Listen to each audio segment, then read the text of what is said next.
The four Focke-Wulf 190s dived on the lone P-51 Mustang from 28,000 feet, and Hauptmann Wilhelm Meyer was already positioning for what looked like a textbook kill. The American flew straight and level, apparently oblivious to the ambush. Easy target. Then 3 more Mustangs appeared from the sun above him. Meyer's wingman died in the first pass. His element leader took cannon rounds through the cockpit and went down trailing smoke. Meyer and the 4th German pilot survived only by diving through their own flak, a humiliating escape that veteran pilots would have considered unthinkable 6 months earlier. March 1944. As Meyer filed his after-action report at his base near Nancy, he wrote something that would be echoed in dozens of Luftwaffe intelligence summaries over the coming weeks. The Americans are no longer fighting like pilots. They are fighting like a machine. The German pilot had just encountered something that violated every principle of fighter combat the Luftwaffe had refined over 8 years of warfare. The Americans weren't trying to outfly German pilots. They had built a system where outflying didn't matter. The Luftwaffe in 1944 had every reason to be confident in their fighter tactics. Since the Spanish Civil War, German pilots had refined their doctrine through continuous combat experience. Their Schwarm formation, 4 aircraft in 2 pairs, gave them tactical flexibility no other air force could match. More importantly, they had the aces to prove it worked. Erich Hartmann, 352 kills. Gerhard Barkhorn, 301 kills. Günther Röhl, 275 kills. The Luftwaffe had over 100 pilots with 50 or more victories. American top aces rarely exceeded 40 kills. The numbers seem to validate German fighter doctrine.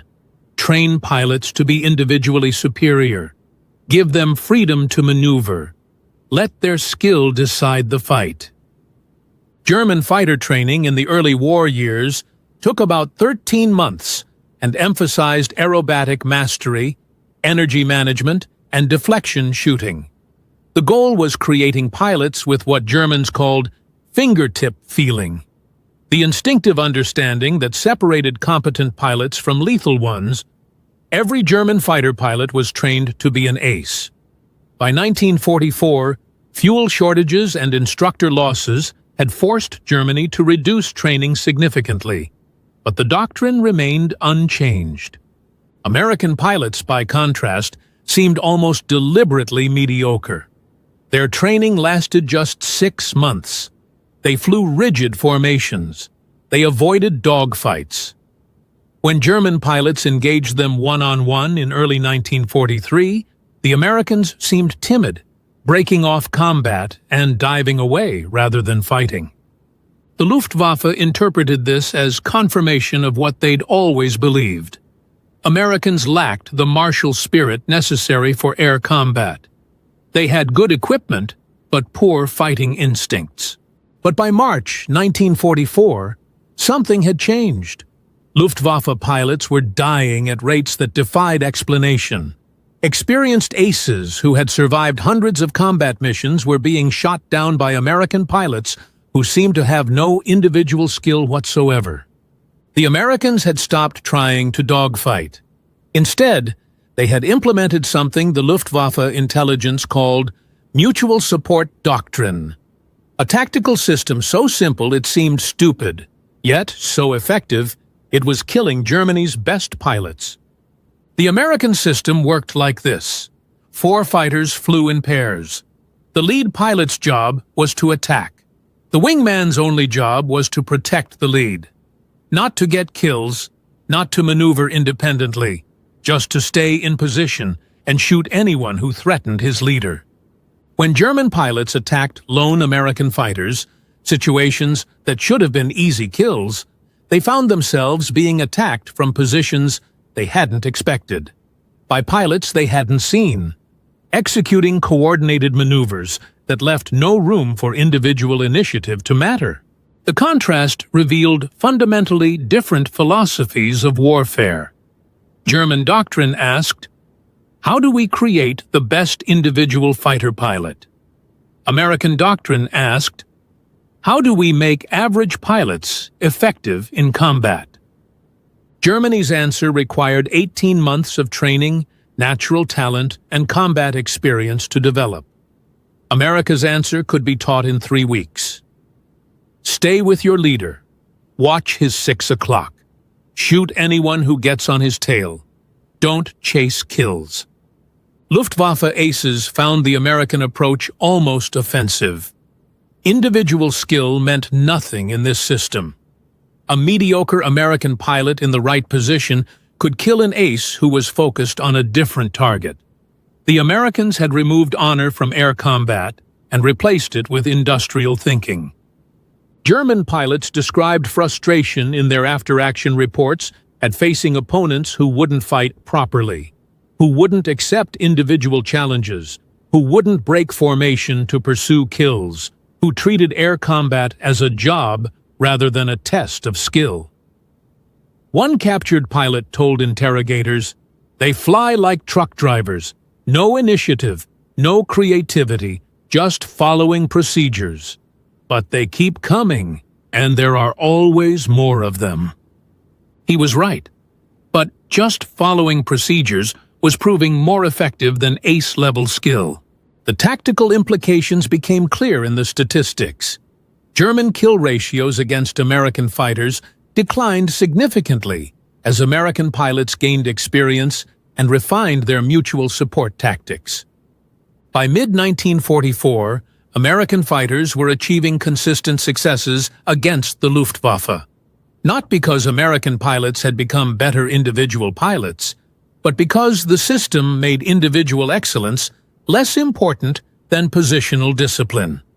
A German ace with 50 kills, diving on what looked like an easy target, would be shot down by that target's wingman. An American pilot, with maybe 2 or 3 kills who did nothing creative or skillful. He simply stayed in position and executed his one job: protect the leader. The Luftwaffe had no effective counter.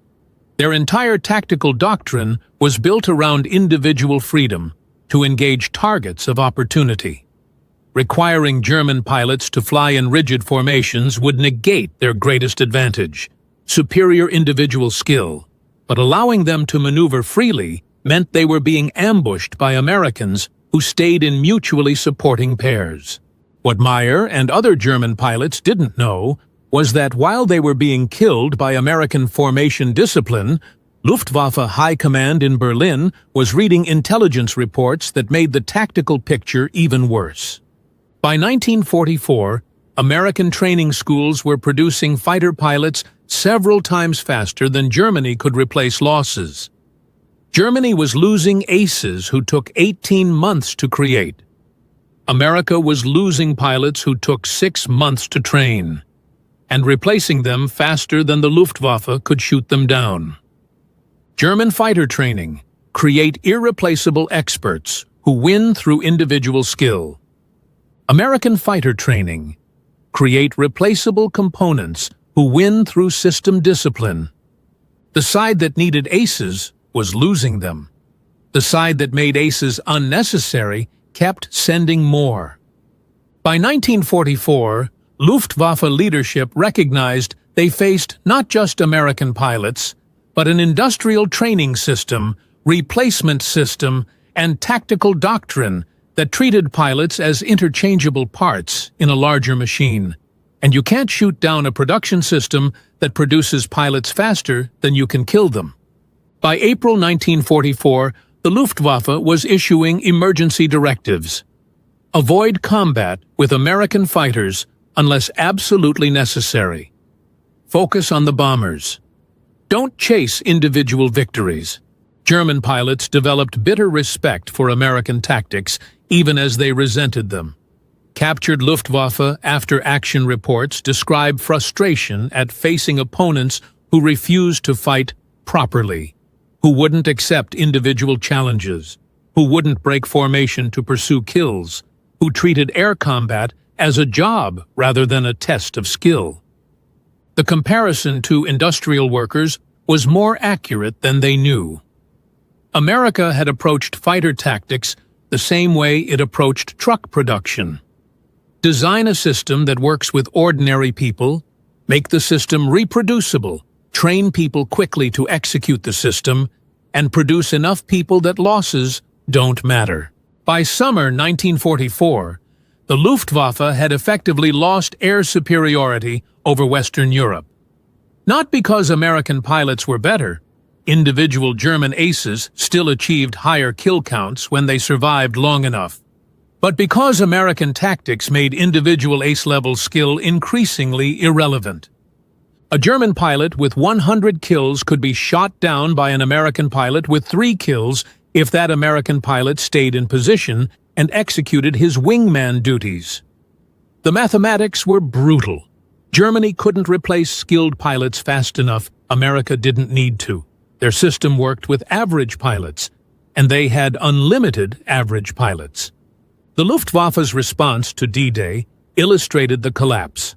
On June 6, 1944, Allied forces flew 14,674 operational sorties over Normandy against 319 Luftwaffe sorties. German fighters that did take off were instructed to avoid American fighters entirely and focus only on ground attack missions where they wouldn't face coordinated fighter opposition. The tactical revolution America implemented in 1943 to 1944 didn't just win air superiority, it redefined what air superiority meant. Germany had built their fighter force around the idea that superior pilots flying superior tactics would compensate for numerical disadvantage. America proved that systematic tactics executed by adequate pilots would defeat individual excellence if you had enough adequate pilots. 3 months after Meyer's encounter with the P-51 trap, Luftwaffe High Command held an emergency conference reviewing fighter tactics and losses. Internal assessments, captured after the war, showed German leadership understood they faced numerical disadvantages that negated tactical superiority. The recommendation was to adopt defensive posture to preserve experienced pilots. The recommendation came too late. By then, the Luftwaffe had lost air superiority, lost the ability to defend German cities, and lost the strategic initiative. Not because they lacked skilled pilots, but because skill alone couldn't overcome a system designed to make skill less important than teamwork, discipline, and numbers. Today, every air force in the world flies some version of the tactical system America developed in 1943. The basic building block is still the element: 2 aircraft, 1 leader, and 1 wingman, with the wingman's primary job being protection rather than kills. Flight leads are still taught to trust their wingman to watch their blind spots. Wingmen are still evaluated on their ability to stay in position rather than their individual kill counts. The Luftwaffe's emphasis on individual ace development has been relegated to historical study, remembered as tactically impressive but strategically obsolete. Because what America understood in 1944 remains true today. Wars aren't won by the side with the best individual warriors. They're won by the side that builds the best system and produces enough people to execute it. The German aces were legends. Individually, more skilled, more experienced, more lethal than their American opponents. But they were fighting a system that had industrialized survival, made teamwork more valuable than skill, and produced replaceable pilots faster than Germany could kill them. In the end, Germany learned America was built different not on a single day, but through hundreds of encounters where German pilots discovered that individual excellence couldn't overcome systematic, disciplined, numerical superiority executed by ordinary pilots who trusted their wingmen more than their own skill. The side that created aces lost to the side that made aces unnecessary. That lesson remains the foundation of fighter tactics 80 years later.